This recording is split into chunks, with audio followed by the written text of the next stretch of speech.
예배 에티켓. 기도로 예배를 준비해요. 단정한 옷으로 갈아입고 성경책을 준비해요. 하나님께 드릴 헌금을 준비해요.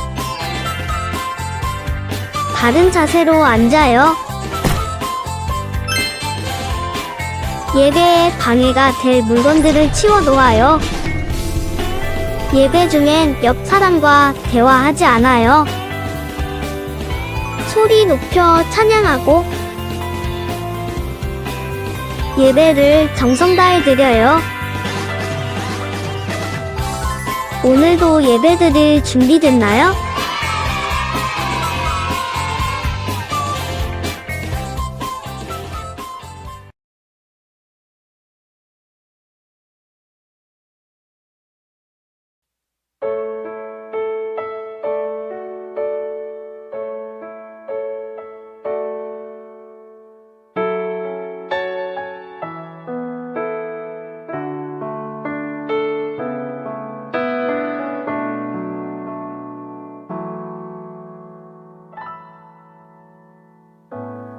어린 양의 피로 태어나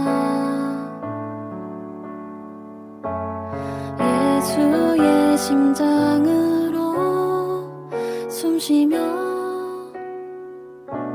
생명의 말씀으로 자라나 너는 존귀한 주님의 몸 그분의 마음과 시선으로 길 잃어버린 세대 위해 복음으로 타오르는 가슴 안고 어두운 세상에 빛으로 서라 너는 교회가 되어라 소망이 되어라 사랑스러운 주의 신부 너는 주님의 꿈 무너져 내린 성벽 죽어 있는 마른 뼈들 다시 하나로 이어져 성령의 생기로 살아나리라 어린 양의 피로 태어나 예수의 심장으로 숨쉬며 생명의 말씀으로 자라나 너는 존귀한 주님의 몸 그분의 마음과 시선으로 길 잃어버린 세대 위해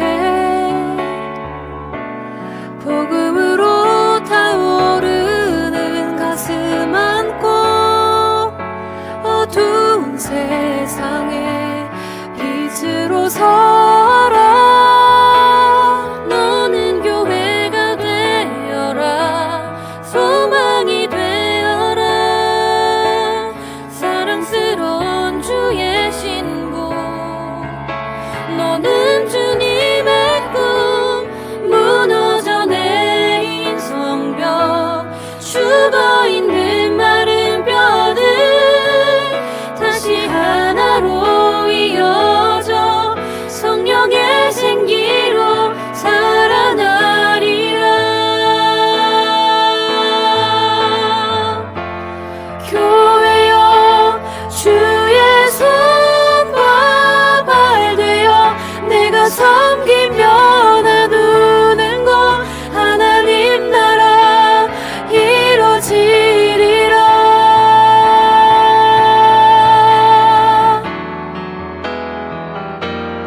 너는 교회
내게 주신 작은 힘 나눠주며 사는 삶 이것이 나의 삶의 행복이라오.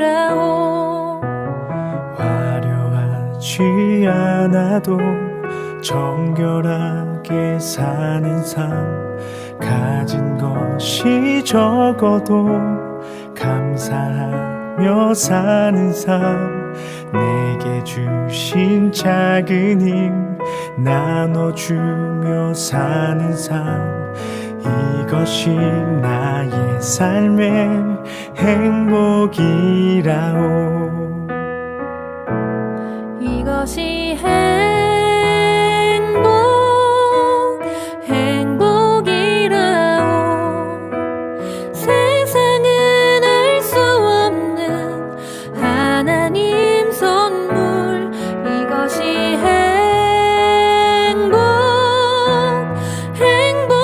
행복이라오.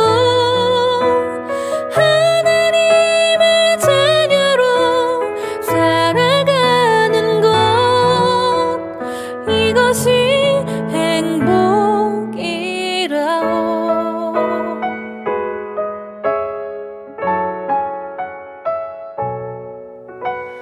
눈물 날 일 많지만 기도할 수 있는 것 억울한 일 많으나 주를 위해 참는 것 비록 짧은 작은 삶 주 뜻대로 사는 것 이것이 나의 삶의 행복이라오.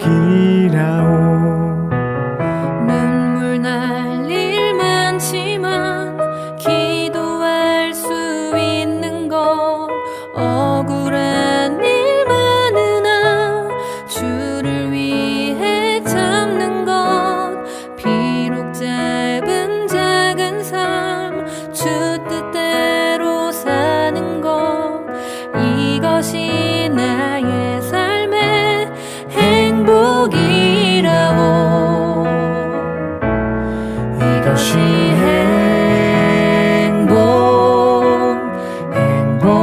행복이라오.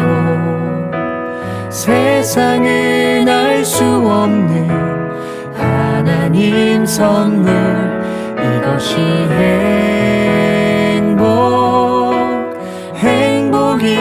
행복이라오.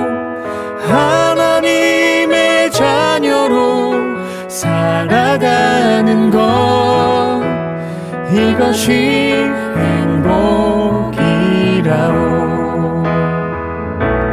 이것이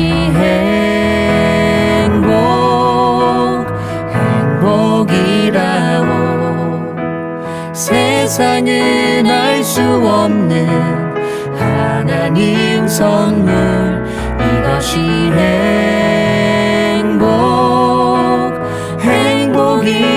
행복이라오. 하나님의 자녀로 살아가는 것 이것이 행복이라오. 이것이 행복이라오.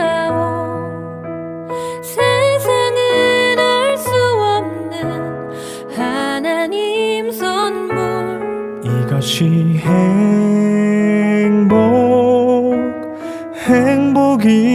행복이라오.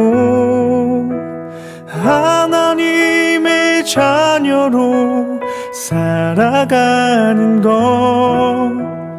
이것이 행복이라오.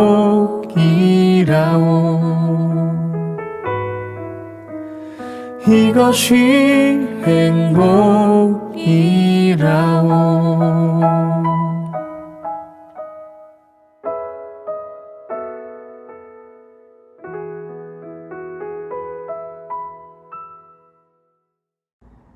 다 함께 사도신경 하심으로 우리의 신앙을 고백하며 중등부 주일 예배를 시작하겠습니다. 나는 전능하신 아버지 하나님, 천지의 창조주를 믿습니다. 나는 그의 유일하신 아들, 우리 주 예수 그리스도를 믿습니다. 그는 성령으로 잉태되어 동정녀 마리아에게서 나시고 본디오 빌라도에게 고난을 받아 십자가에 못 박혀 죽으시고 장사된 지 4일 만에 죽은 자 가운데서 다시 살아나셨으며 하늘에 오르시어 전능하신 아버지 하나님 우편에 앉아 계시다가 거기로부터 살아있는 자와 죽은 자를 심판하러 오십니다. 나는 성령을 믿으며 거룩한 공교회와 성도의 교제와 죄를 용서받는 것과 몸의 부활과 영생을 믿습니다. 아멘. 찬송가 50장 함께 찬양하시면서 봉헌하는 시간 갖겠습니다.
오늘의 기도는 중등부 2학년 박상호 학생입니다. 하나님 아버지 감사합니다. 저희가 예배드리게 하심 감사합니다. 코로나로 힘들고 어려운 상황에 있지만 지치지 않게 하시고 코로나가 종식되어 예전과 같이 모여 기도하고 찬양 드릴 수 있기를 소망합니다. 예수님의 이름으로 기도드립니다. 아멘. 오늘 말씀은 마태복음 13장 23절의 말씀입니다. 좋은 땅에 뿌려졌다는 것은 말씀을 듣고 깨닫는 자니 결실하여 어떤 것은 100배, 어떤 것은 60배, 어떤 것은 30배가 되느니라 하시더라. 아멘. 씨 뿌리는 비유는 우리 친구들이 어쩌면 잘 알고 있는 본문일 수도 있지만 오늘 이 본문을 가지고 아주 중요한 이야기를 해보려고 선택을 해보게 되었습니다. 예수님은 이 땅에서 이스라엘 사람들에게 하나님 나라의 이야기를 많이 들려주었어요. 씨 뿌리는 비유 또한 비유로 말씀하신 하나님 나라의 이야기입니다. 어떤 농부가 씨를 뿌리는데 각기 다른 4가지의 땅에 떨어지게 되었습니다. 하나는 길가인데 길가에 씨앗이 떨어지고 참새 한 마리가 날아와 꿀꺽 삼켜버리게 되어서 땅에 심겨지지도 그리고 열매를 맺지도 못했습니다. 두 번째는 흙이 얕은 돌밭입니다. 다행히 밭에 씨앗이 잘 심겨져서 며칠이 지나 새싹이 나오게 되었지만 깊게 뿌리를 내리지 못해서 씨앗이 금방 말라버리게 되었습니다. 세 번째는 가시밭에 씨앗이 떨어지게 되었는데요. 무사히 싹은 나왔지만 뾰족한 가시들로 인하여 자라지 못하고 열매를 맺기 전에 죽어버리게 되었습니다. 마지막 4번째 밭은 좋은 밭에 떨어진 씨앗에 대한 이야기입니다. 좋은 밭에 떨어진 씨앗은 무럭무럭 잘 자라게 되어서 30배, 60배, 100배 열매를 맺었다는 이야기를 하시며 우리는 좋은 밭이 되어야 한다고 예수님께서는 말씀해 주셨습니다. 첫 번째 길가는 말씀을 듣고도 깨닫지 못하는 사람을 의미합니다. 돌밭은 말씀을 들을 당시에는 기쁨으로 받지만 뿌리가 없어서 환난이나 박해가 있을 때 넘어지는 사람.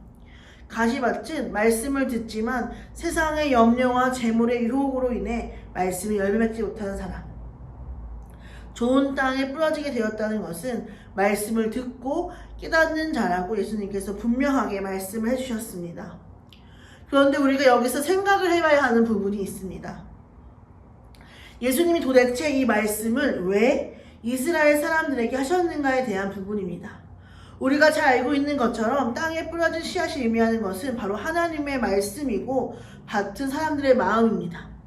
그러니 너희들이 좋은 마음의 밭을 가지고 말씀을 들어서 30배, 60배, 100배의 열매를 맺어야 한다고 이해를 하게 되지만 아이러니하게도 이 당시에 이스라엘 사람들은 스스로를 생각했을 때 나는 정말 좋은 마음밭이야 라고 생각을 하고 있었습니다. 당시 이스라엘 사람들은 유대인으로 하나님의 선택을 받은 사람들이라는 선민 사상을 가지고 있었어요. 그래서 당연히 천국에 간다는 생각을 가지고 있었습니다.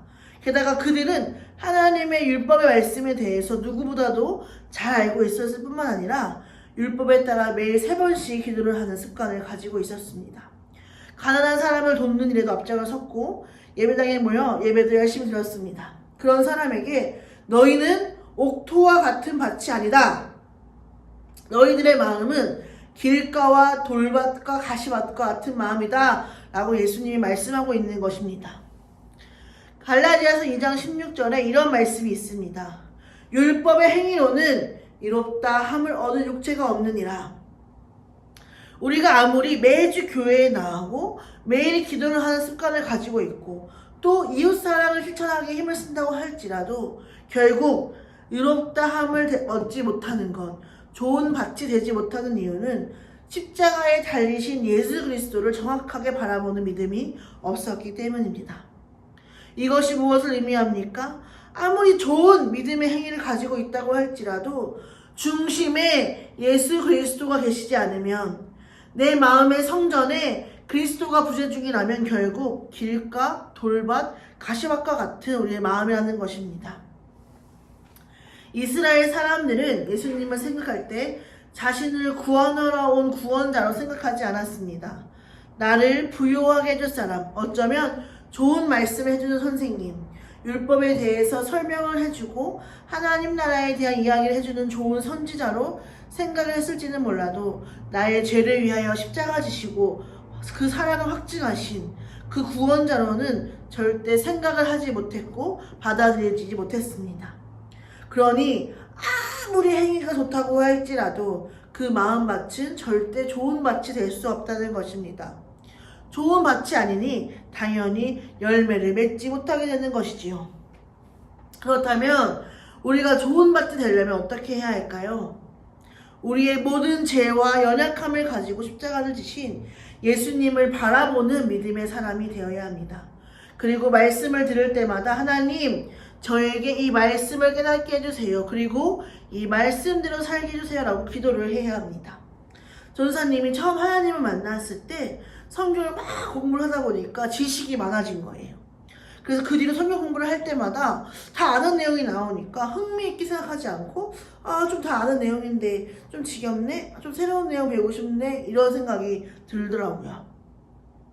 그런데 어떤 선배가 이런 말을 해 주었습니다. 정은아, 지금 너가 가지고 있는 마음은 교만이야. 우리가 하나님의 말씀을 들을 때마다 겸손한 마음을 가지고 지금 우리에게 무엇을 말씀해 주시는지 그리고 내가 어떤 부분을 순종해야 하는지 묻는 신앙을 가져야 해라고 조언을 해 주었습니다. 어쩌면 오늘도 오늘의 말씀도 여러분이 잘 알고 있는 이야기를 한 번 더 들은 것일지도 모르겠습니다. 하지만 말씀을 들을 때에는 지식적으로 4가지 밭이 있었지, 그리고 이 밭은 어쩌고 저 밭은 어쩌고 이렇게 학교 공부를 하듯이 듣는 것이 아니라 하나님, 내가 이 말씀을 듣고 깨닫습니다. 내 마음이 가시밭과 같았습니다. 저를 도와주셔서 좋은 밭으로 살게 도와주세요 라는 마음으로 청종해야 한다는 것입니다. 내가 오늘 하루는 하나님의 은혜를 받아서 순종할 힘이 생겨 좋은 밭과 같은 삶을 살 수 있어도 우리의 주변은 돌밭과 같아서 환난과 박해를 만나게 되기도 하고 가시밭과 같아서 우리를 재물과 세상의 염려에 빠지게 하기도 합니다. 그렇게 우리는 매일매일 하나님과 동행하고 매일매일 새로운 은혜를 받아 늘 충만한 삶을 살아야 한다고 강조하고 있는 것입니다. 한 가지만 더 이야기를 하고 말씀을 마치려고 합니다.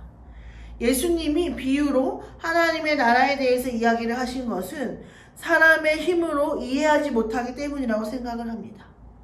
말씀을 깨닫게 되는 것은 성령 하나님께서 말씀을 조명해 주시고 이것을 내가 깨달을 수 있도록 도움을 주셔야지만 말씀이 내 안에 온전히 심겨지게 된다고 생각을 합니다. 그래서 마태복음 13장 14절에서 너희가 듣기는 들어도 깨닫지 못할 것이요 보기는 보아도 알지 못할 것이다 라고 말씀하고 계시는 것입니다. 전도사님은 우리가 말씀이 들리고 깨달아지는 것은 이 세상에서 어떤 것과도 비교할 수 없는 가장 큰 축복이라고 생각을 합니다. 명예를 가지는 것, 많은 부를 누리는 것보다 이 말씀이 내 삶을 주관하고 말씀대로 살아간 삶이 가장 복된 삶이라는 믿음이 우리 친구들 안에도 있었으면 좋겠습니다.